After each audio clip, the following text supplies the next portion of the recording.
Welcome to another community conversation. My name is Ian Parkinson, and I'm here today with Michelle Solvay, who's with What Matters to Hatters, health promotion facilitator, and is involved with addictions and mental health services. Welcome. Hi, Ian. Thank you for having me. So, your Matters to Hatters is quite the rhyme. Now, I will be honest with you, I knew absolutely nothing about this until we got the information to invite you on the show. So, what is Matters to Hatters? Well, What Matters to Hatters is a fairly new coalition in Medicine Hat. We actually formed in early 2022. Some community members from not-for-profits such as Canadian Mental Health Association, the Viner Centre, and the City of Medicine Hat were just concerned about the disconnection in our community, and coming out of the pandemic, we wanted to encourage people to reconnect. And so that was sort of the motivation to bring people together. And our tagline is fostering hope, resiliency, and connection in our community. So because of that, we wanted to know what matters to Hatters. So in the winter of 2022 and 2023, we did a survey. We put it out into the community and asked people what matters to them. And that's how we got started. So, right off the top of your head, what does matter to Hatters? Well, in our survey, what we asked about is what have people enjoyed in our community that maybe stopped happening because of COVID, and what would they like to see come back? And also, had they been to other communities where something really interesting or enjoyable happened that they'd like to see brought to our community? So what we found is that people love Medicine Hat. They love our parks and our paths and playgrounds. They also really appreciate all the low-cost and no-cost free events in our community, so lots of family events. They did say that it was important to them that we have more opportunities to connect with culture. And so that was really quite surprising, and we were pleased to see that because we do have a very diverse community with lots of different cultures here represented. So those were some of the things that they shared. They also shared some, of their complaints about the community, but we want to, as a coalition, focus on and shine a light on the good things happening in Medicine Hat and area. Okay, if memory serves me correctly, I believe the City of Medicine Hat is having an open house very soon on their arts and culture master plan. Right. So somehow I'm sure that ties in with your organization as well. Well, we had a representative from community development from the city on our coalition, and we do quite a bit of work with them, but we're not directly involved in the open house. However, we know that those are the things that matter to Hatters. So when we have a vibrant arts and culture community and we have access to trails, people are happy. People want to connect in their community, and those are the ways that they do it. So hopefully people will get out to that open house. Okay, yes, coming out of this whole COVID situation, loneliness, isolation, lack of communication with meds does seem to be a big issue. Yeah. And what else? You have various themes for each month. This month is Random Acts of Kindness. Right. I find it a little sad that we're in the 20th century and we have to be reminded to be kind to strangers. And I don't disagree with you. And over the years in our community, when we've had random acts of kindness events, people have sort of questioned that. But over the last few decades, even before COVID, people were starting to isolate more. And so what we're trying to do is encourage people to connect more with others. We know how important connection is. So it's actually been researched, and evidence shows that social isolation and loneliness can be as bad for your health as smoking, obesity, and other chronic diseases. We know that when people have good social connections, they can reduce anxiety and depression, they better regulate their emotions, and actually even can improve their immune systems. So it's pretty important that we stay connected. And if I were to reflect on what's happened over the last couple decades, it's really been the advent of smartphones and people being more engaged with their devices and screens than maybe each other. Yes. And so that is a part of the work that we do. We also partnered recently with the Digital Wellness Coalition, which is another community group in part sponsored by the Alberta Health Services Addiction and Mental Health team. And we had a show at the Esplanade, the library, Medicine Hat High School, and the college. And this film, The Great Disconnect, highlighted this trend over the last 2 decades of how we've become so disconnected. Our communities are built differently than they were 40 years ago. Our houses are bigger, we have big garages, and we don't see our neighbors, we don't connect to them.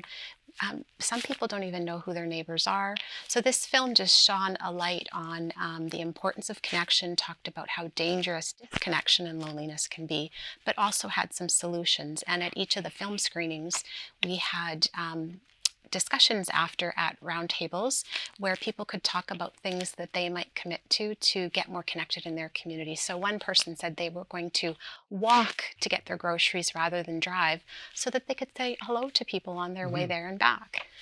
So we know that there is this trend of becoming less connected. It is sad that we have to have random acts of kindness as an organization, but it's really actually highlighting how kind of a community we have, because in the years past with random acts of kindness in Medicine Hat, the interest and the participation has been phenomenal. Schools have been on board, businesses, community groups, and so even though it might seem odd to have to encourage people to be kind, it just helps people to remember, oh, right, that is important, and I'm going to participate in an intentional way. So I believe that most people are kind, but it's that opportunity to connect maybe with someone who is a little bit vulnerable, maybe a stranger who you see as you're driving to work. Maybe it's somebody who you see who's living on the streets downtown, and you just give them a nice hello and maybe a small care package. Maybe it's the barista who makes your coffee and you just thank them for all their great service or their friendly smile. So going a little bit above and beyond just our usual kindness. We're pretty kind in this community. It's just, lighten it up a little bit. Occasionally we need a reminder. Yeah. So your theme for this month of February is random acts of kindness. What are you looking at for March? So in March, the theme is, we're just taking it further to make kindness the norm. So in the last couple of years, we've been doing that.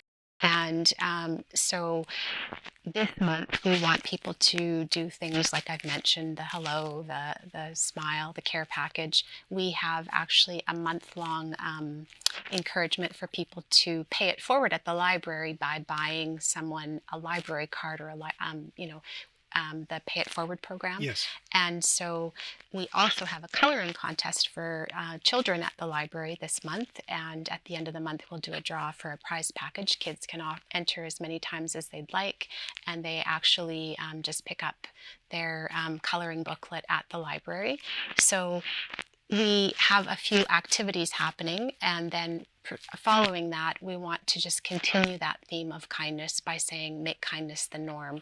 And so we have posters that we have in the community, and if any business or organization would like a poster, we can certainly email them that so that they can post it. And there's a QR code on the poster where it takes you to the kindness calendar. So there's an act for every day of the month to be kind. So it might be kindness to our earth by picking up garbage when you're out on a stroll. It might be kindness to yourself in that, if you're struggling a little bit, you reach out to someone, or maybe you decide now is the time for me to talk to my doctor about my mental wellness, or, maybe it's kindness to a family member who you don't always connect with really well. So, yeah. Well, you've brought it up. If somebody is either looking for further information or is looking to contact not just you, but obviously your What Matters to Hatters Coalition, how do they get a hold of you? So right now, we don't have a website, but if people want to reach out on social media, they certainly can. We have a Twitter or X account, and our handle is at What Matters 2022. And they can also find us on Facebook at What Matters to Hatters Coalition. We also have a Gmail account, so it's whatmatterstohatters@gmail.com. Excellent. Now, besides the coalition's priorities in dealing with isolation and wellness. Um, I believe you're also involved with addiction and mental health services. So, two of us actually work for the prevention promotion team at Addiction and Mental Health. And so, a lot of our work is around trying to support community, families, businesses, workplaces to just be aware of their mental health. We all have mental health, and there are steps we can take to prevent some mental illness. Not all, of course, and so things like making sure that we take care of our bodies and we get rest and we use substances if we should use them at all in safe and appropriate ways. So we do a lot of work with presentations and workshops in the community. We just recently were at an event at the Esplanade where we got to spend time with families of young children talking about the importance of connection and togetherness. And so we know that when people feel supported and have resources, they tend to have better mental health. So you're looking at a more holistic approach to health, not just, eat your greens and drink water. Well, those are important if you asked any doctor, but we know that when we eat well, sleep well, have physical activity, also have creative outlets, whatever that means for you, and are connected to our community, we're going to be healthier. We likely will have more social supports that way as well. So yes, a very much holistic approach. And the healthier you are, the less time you'll spend in the hospital if you even get there. Hopefully, yes. Yeah. So where are you going? Where is What Matters to Hatters? Where are you going next? So we've just recently started conversations with some community groups and organizations around a mental health conference in 2025. And so we're in the very early planning stages, and we haven't even had a formal meeting yet. But what we want to do is address the stigma that's around mental illness and also help people to better understand that we do all have mental health and there are steps we can take to stay well. We might have mental distress, that's normal, things happen in life, but how can we do all the things that can help us to stay mentally and physically healthy? And so this conference will hopefully engage every Hatter and will certainly offer something for children and youth, for families, for young adults, for seniors, for vulnerable populations, and we're really excited. But again, we're in the very early stages, and as often it really depends on funders and access to resources, so stay tuned on that one. And I will. I think maybe we'll have you back to talk about that close to the Absolutely. conference. Mental health is obviously it's a big issue, not just local, provincial, or federal, because the Premier of Alberta was here last Friday, and I believe she spent most, if not all, of the afternoon at some kind of mental health summit. I mean, the health of our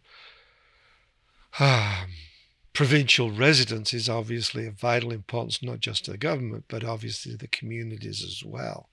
So if somebody is in distress, or if they're not, it's been more than a bad day, or maybe it's been a bad week, who can they get a hold of? Well, yeah, if someone is struggling and they're in mental distress, we would encourage them to call the mental health helpline, or if it's urgent and they're feeling suicidal, the suicide crisis helpline. And it's really important that people know that it's okay to reach out. Yeah. There are so many resources in our community. They could also, if it's not feeling urgent, contact Alberta Health Services Addiction and Mental Health downtown. And so if they feel like those aren't the right options for them, at very least speaking with their doctor or a trusted person in their life so that they can get the support that they need. They also might be assigned a behavioral health consultant through the primary care network. People can reach out to their faith community, their family. But if someone is at risk, we definitely would want them to reach out, especially if it was an emergent sort of a situation. So 911 or 811 to HealthLink for sure. Okay. If somebody is interested in working with What Matters to Hatters? What are you looking for?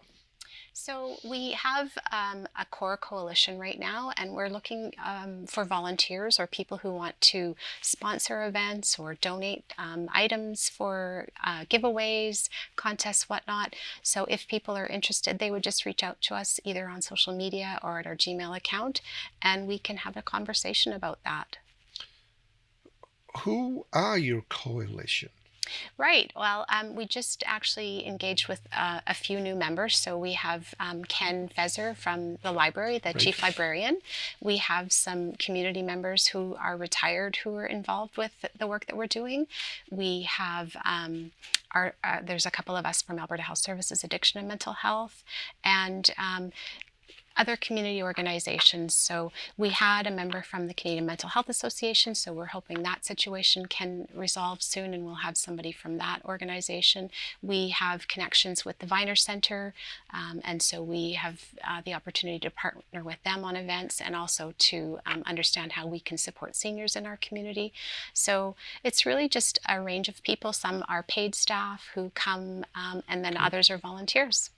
Yeah, we've had Carrie from the units at the Viner Centre here about 3 times now. They seem to be very on top of 50 plus Yes. health, Yes. shall we say. So what's your goal? Well, as I mentioned, our tagline or our vision is to foster hope, resiliency, and connection in our community. So initially our goal was to find out what matters to Hatters and then to start to implement projects. So we might well do another survey now that we're becoming more known in the community and we've offered a few events. And of course, also addressing stigma and helping people to feel safe to speak about any mental health issues with family, friends, doctors. But also, we hope to offer that conference in the next year. And so we'll always hope to exist in that what matters to Hatters will change over time as we grow or progress or there's changes in our society. And so overall, our goal is to just help people to connect and to know that there's hope and to build resilience in our communities. We could all use resilience. Yes, sure. Yeah. Your pain for What Matters to Hatters is the TP. Yeah. Is there a significance to that? Well, I mean, it's a part of our history, right? Medicine Hat came together many decades ago, and so we reached out to the Indigenous community, asked them if it was okay. It's a local landmark. It's fairly identifiable where it is. Miss it. And so when we use the teepee, people know, well, that's Medicine Hat, right? World's largest teepee. And so the Indigenous community said, absolutely, go ahead and use it. And so that's sort of the rationale behind using the symbol. Okay, Yeah. Good for you. So what can people do as random acts of kindness? Well, I mean, I think it has to matter to them and fit with their values, right? So some people really like the pay it backward coffee drive-through situation, but maybe you are just leaving the hospital after visiting a family member or friend, and you notice the car in front of you, their meter is going to time out, so maybe you throw a few quarters in. Maybe it continues to snow this winter and you do the snow angel thing and you shovel for someone else or just the front walkway. Maybe you're out for a walk and you take a garbage bag with you and pick up some litter. But it could be simple things like smiling at a stranger and saying hello. Maybe you notice someone who has dropped something, a package or books at the library, and you just help them pick them up. It's those little connections that we make and those kind things that we do, particularly for strangers. I mean, we're supposed to be kind to our family and friends, right? But when we intentionally go out of the way to do something for someone who we don't know, that can be very impactful for that individual. And the really curious thing is research shows that kindness is contagious. So, for example, if someone witnesses an act of kindness or a handful of people witness that kindness, it's almost like a domino effect where those individuals will say, that was really nice, I'm going to go do something now. So we really just encourage people. Oftentimes people want to do an act of kindness sort of in private where no one knows, but if someone sees, it might have that ripple effect in our community. So That well, and that is true, because I can remember, especially in the last year of COVID, I've no idea who was, but somebody was leaving small painted rocks around the right, post office boxes. Some of them were quite intricate, and it works. I thank you to whoever was doing it, because every time I went to the mailbox, it put a smile on my face, right. and it decorated up a grey steel box. Exactly, yeah. I have a former coworker who said she loves cleaning the snow off people's cars at the end of Yes, her workday. It's just simple things that, you're tired and you just want to get home and make dinner for your family, and you come out and your car is cleaned off. What a wonderful gift. especially in this end of the country this Yeah, month. yes. So how can people feel connected? Well, I think it's important. I mentioned earlier that that film we showed talked about how our society is being built to disconnect. Our garages and our houses are bigger, but our yards are smaller. We don't have front verandas anymore. Mm, So, intentionally going out of your way when a new neighbor moves in and maybe going over and introducing yourself. Um, if you're spending time with family and everybody's on their phones, get one of those boxes and say, all the phones go in here so we can connect with each other. If you notice someone in your life or maybe an acquaintance who you sense has changed or is struggling, maybe just asking them, are you okay? As simple as that. And helping them if they say, no, I'm not. So it's really easy to connect with people. We just have to intentionally um, make that connection to do right. so. Yeah. Somebody needs more information on what matters to hatters. How do Right. they get a hold of you? Right. So if people want more information, are interested in partnering with us, have an idea for an event, they just can reach out at whatmatterstohatters@gmail.com. They can also reach us through our X or Twitter account, What Matters 2022, or on Facebook, What Matters to Hatters Coalition. Excellent. Thank you for coming in, Michelle. Thanks for having me, Ian. I'm Ian Parkinson. This was another episode of Community Conversation with Michelle Solvay from What Matters to Hatters. Thank you for watching.